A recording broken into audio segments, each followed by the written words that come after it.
Hello and welcome to What's Next Weekly, a podcast for forward-thinking leaders who aren't just keeping up with change, they're defining what comes next. I'm Sofia Grant. And I'm Alex Reed.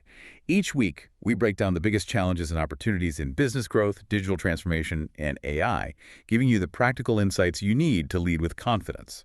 In today's episode, we're unpacking a striking market shift revealed in a recent survey of over 4,400 global CEOs. The data shows a clear pattern. The companies moving fastest on AI, innovation, and organizational reinvention aren't just growing faster, they're pulling away. Today, we're introducing the CEO Dynamism Index to explore what separates the dynamos from the delayers. We'll look at the specific leadership behaviors that drive growth, why cautious wait-and-see approaches are actively costing companies profit, and how you can position your own operating model to thrive in an era of constant reconfiguration. Let's get started. So diving into this PwC survey, we are looking at over 4,400 chief executives here. And the contrast in this data is just, well, it's pretty staggering. Yeah, it really is. Because, you've got 56% of CEOs pouring money into AI right now and seeing absolutely zero financial return. Just zero. Right, zero return. But then sitting in stark contrast is this 12% vanguard. Exactly, the 12% who are somehow doing the impossible. They're simultaneously increasing revenue and decreasing costs. Wow. So what are they actually doing differently behind the scenes? Well, it comes down to enterprise-wide foundations. The majority are just running like isolated pilot projects, plugging a shiny chatbot into one department. Yeah, treating it like a novelty. Right. But the vanguard is doing the hard work of restructuring their actual operating models so that tech integrates everywhere. Which makes total sense. Doing anything else is basically like trying to run fiber optic internet through rusty copper pipes. Oh, that's exactly it. You have this incredible, blazing fast new technology, but if your underlying workflows haven't been upgraded, you're just not going to get the speed or the payoff. You just get friction. And, for anyone listening who's leading a team, you've probably felt how that structural friction bleeds into broader corporate innovation too. Right, which brings us to the execution gap in the survey.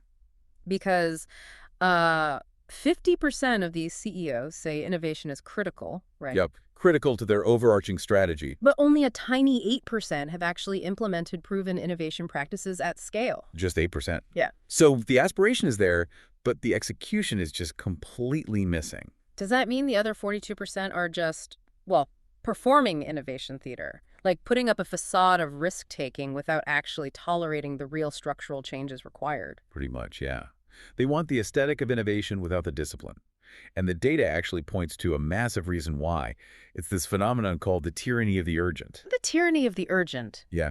Basically, CEOs are spending almost half their time, 47% to be exact, on short-term issues, things that play out in less than a year. Yeah. Which leaves practically no time for long-term reinvention. I have to push back a bit there, though. How can you realistically escape that? What do you mean?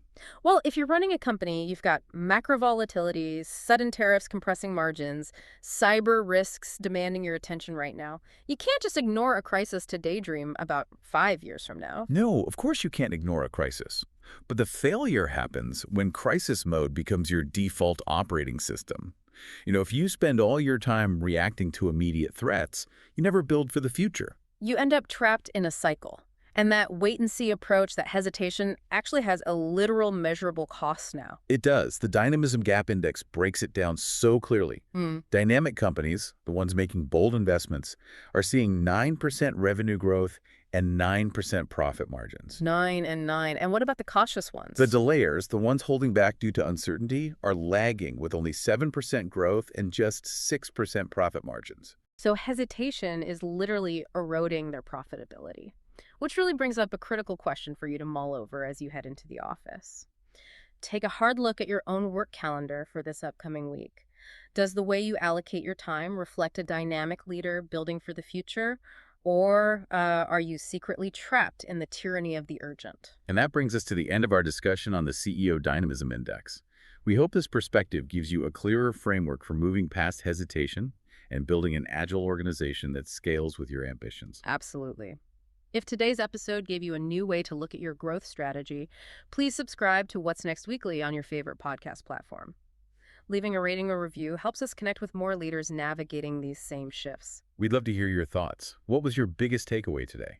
When you look at your own roadmap, are you leaning toward being a dynamo, or are you feeling the pull to delay? Share your perspective with us on LinkedIn using the hashtag What's Next Weekly. For more leadership thinking, show notes, and resources on how we see the market evolving, visit us at premiernx.com. A quick note, this podcast episode is based on market insights and was produced with the support of Google AI services. Join us next week on What's Next Weekly, where we'll continue exploring how to turn today's operational challenges into tomorrow's growth opportunities.